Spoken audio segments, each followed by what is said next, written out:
They start with the noise harassment early in the morning, around 7 something in the morning. Now it's like 7:05 in the morning. So today is Wednesday, June 10th, 2020. It's like they using the noise harassment with the sirens, with the paramedics and the fire truck. I heard that's how you know it's for sure Masonic harassment when you hear paramedics all day or you hear fire truck all day. So the moment I start filming, they stop. But you heard it at the very beginning of the video. I try to be quick and make sure I catch it. So yesterday I didn't bring my phone with me when I went to Dollar Tree in the Chinese food store. And, I was trying to go get me some laundry detergent from Dollar Tree. And so I went to get some laundry detergent and went to go get dinner from the Asian food restaurant. And then,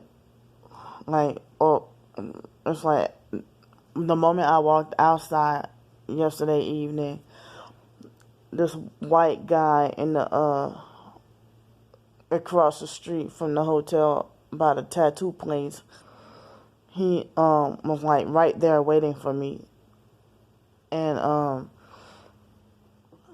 then, the moment out, of course they wait till you get a certain distance near them to drive off. And it sickens me every single motherfucking day how everybody can just living their life, just living their life and living it up and living happy. And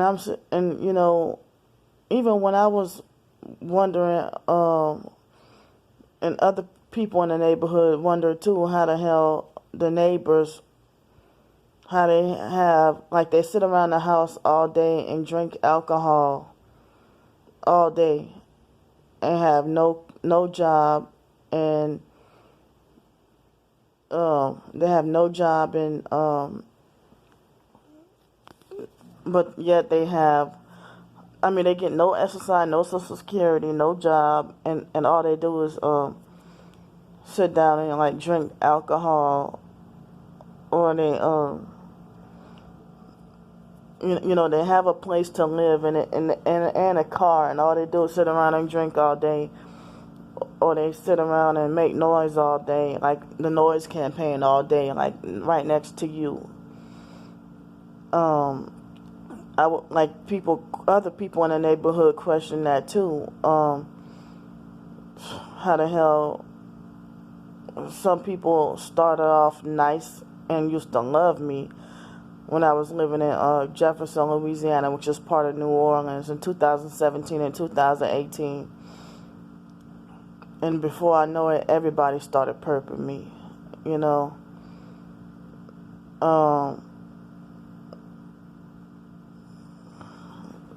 So,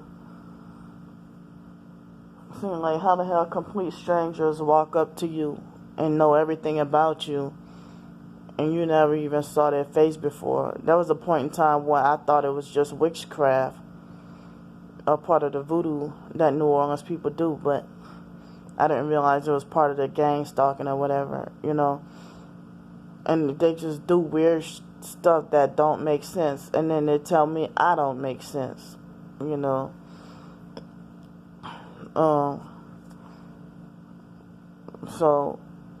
the perp neighbors didn't have a brand new car or anything, but they had vehicles.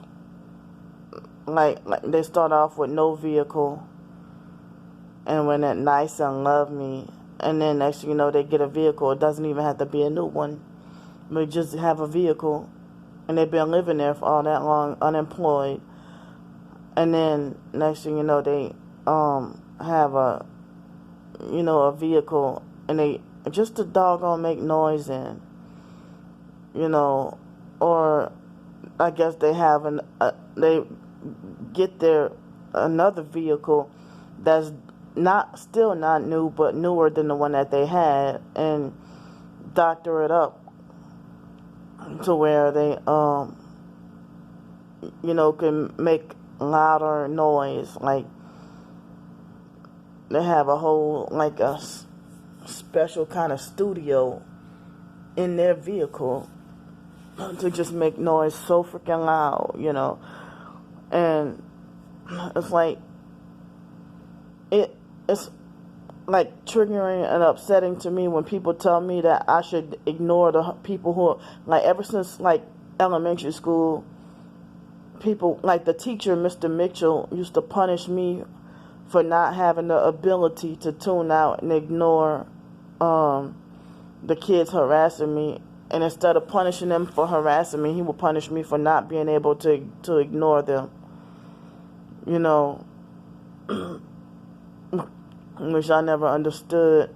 Harassing people is wrong. But then, if somebody did me and my twin sister something serious in elementary or junior high, they would punish us for complaining about it, or punish us for, being the victim. And then I guess that taught us to, we would get punished by the disciplinarian and the foster mom for complaining about, being a victim of stuff happened to us, no matter how serious. So that's why, part of the reasons why we would be afraid to tell when stuff happened, I guess how we were trained to be like afraid to tell when serious stuff happened, because we would get punished just for being the victim, So it's like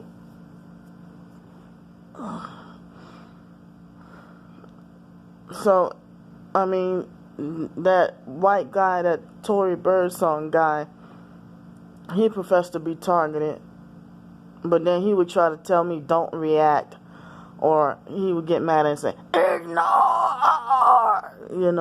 to ignore people. But how you give me that advice to ignore somebody when you say you're Christian, and then you turn around and start to perp me too? And then now he got offended when I hung up in his face and blocked him. Well, I didn't hang up in his face, but I definitely blocked him when he tried to laugh at me and say that I deserved to be locked up in a mental institution. That's the same guy who falsely accused me of, I'm still like can't get over and still like upset, and it's eating me up inside that he falsely accused me of enjoying being homeless and sleeping on concrete. And he tried to justify homeless, make it like I deserve to be discriminated against as a homeless person. Like when I told him about the Kay Miller lady at Pensacola State College campus that told me that I wasn't allowed to go swim and shower there because I'm homeless. But eventually she let me swim and shower, take the course and swim and shower. She tried to tell me I can't just shower even if I paid to stay there. Paid that I have to be swimming too. And they had that rule in New Orleans too. But that pool over there was free in New Orleans. But it's like the black man said, man, they let the white folks do it, so why they have a problem with you, So the white folks, they don't have a problem with them just going there to shower. The white homeless people go there, that pool in New Orleans, just to shower, So, and then they get out of the shower and they still smell like hot dog water, and they still stink and they're still dirty. And it's like, how the hell you been in the shower for like 3 hours and then you come out and you still stink and dirty? Well, I take a 30-minute shower and I'm clean like normal. I don't know what the hell they be doing, So it's like, I did not realize I was gang stalked heavily, even in New Orleans, But shortly before I left New Orleans, they had this white lady who I thought she was pulled over and was looking for directions, but I didn't realize she was perping me. And then I realized so many people were doing it that they would pull up right by me at the bus stop, and I didn't realize they would be filming me or doing something, you know. But it's like I'm not gonna lie. At first, this person that's targeted, I thought he was fake, but then I realized that I experienced too. That because I'm like, how the hell you walk up to somebody with the camera in their face, and you just walk up to a random stranger and ask why they trying to kill you, and then they be like, well, I don't know, man, you know, and then they just like play the perps or whatever, play stupid. So I thought it was just all a skit or whatever. And I'm like, how the hell you just walk up to a random stranger and be like, well, why are you trying to kill me? You know, well, I never walk up to them and on camera and say, why you trying to kill me? You know, if they driving around with one head, like, but it's like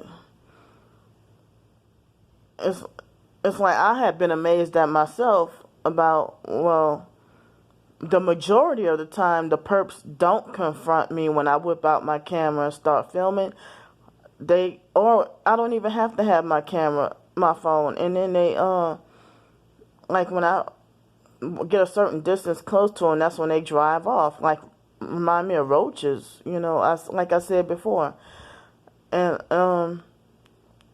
it's like, you know, if I make a mistake or do something wrong, nobody has to ignore me, and it's everybody's business, no matter how small it is or how minor it is. I mean, my life can be everybody else's business, but what other people are doing in their lives is none of my business, you know. Like, if a gang stalking perp is a Freemason, I have to hear lectures about how I should mind my business when I point that out. You know, by even other professed targeted people, y'all. So, you know, I like occasionally, every now and then, a perp will get offended and get mad or react a certain way when I put them on film. One of those two military girls, they were, come to find out, they were perping me. And they try to intimidate and try to scare me and try to bully and intimidate me and force.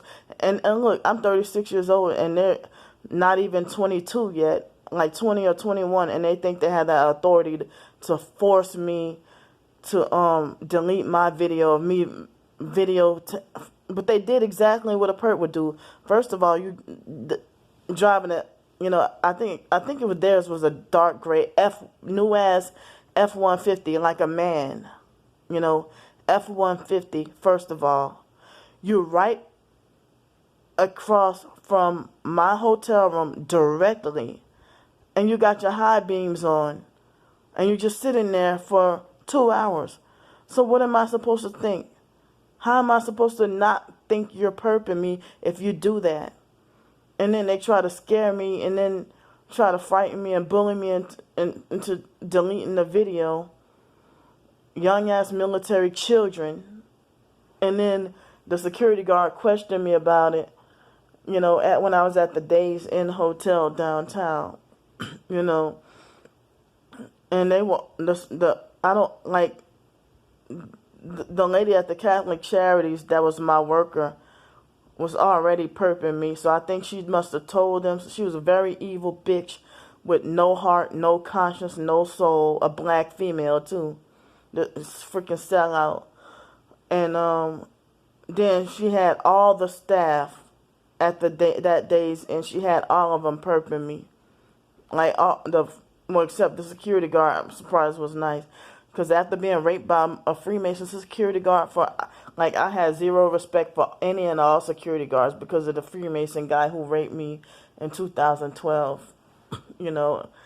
And people suggest I become a security guard. No, people already call me irresponsible and immature and, you know, not capable. So, and, you know, people been telling me since before I turned 18 that, oh, you're crazy. No, you would never be, because I wanted to go into the military.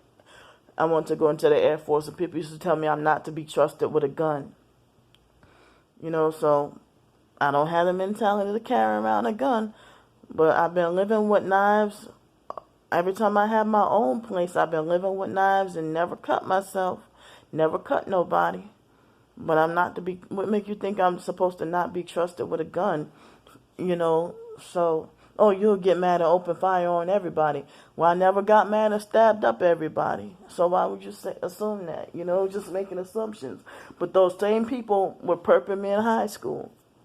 You know, who the hell is another kid and another classmate to tell me what I don't have the mentality to do, or what's not a realistic goal, or think that they can control what my college major should be, and they're not even in my life no more. You know. So anyway, it's like yesterday,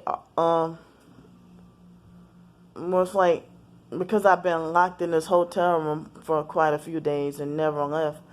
And so then they were out, and then I didn't have my phone, so they were out heavy yesterday. I tried to practice freaking ignoring, but, you know, I don't know why people are made like as if I'm wrong for not ignoring, while they harass me so heavily it's impossible. I'm hypersensitive.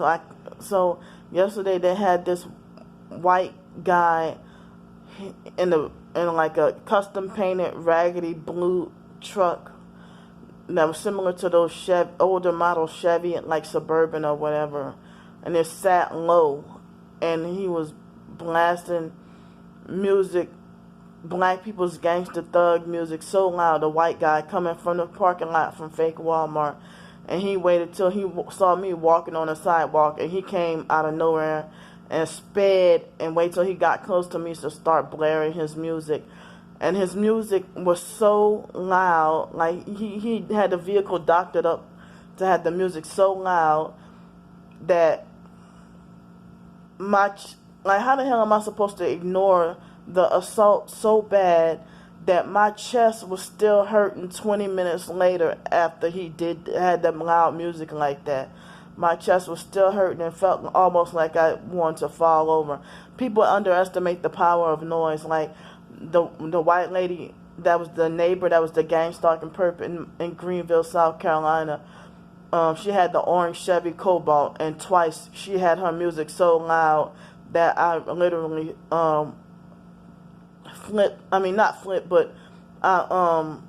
like jumped. Like the music made me involuntarily and uncontrollably jump and then fall back. You know, it's like the music caused me to fall twice. That's how powerful the bass was. And yesterday my chest was hurting so bad. People underestimate, or they try to minimize the dangers of noise, you know.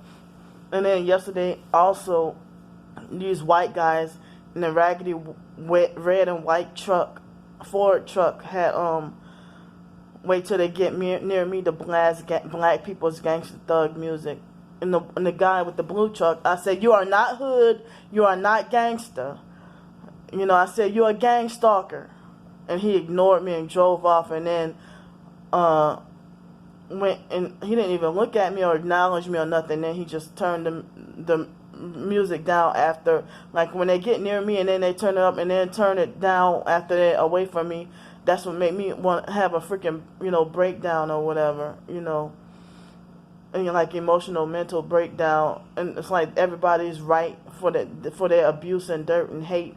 And I'm supposed to just ignore everything. Well, people, you know, shucks, they ignore me when I'm trying to do right. But if they want to catch me doing something wrong, that's when they exercise their so-called right to punish me or whatever.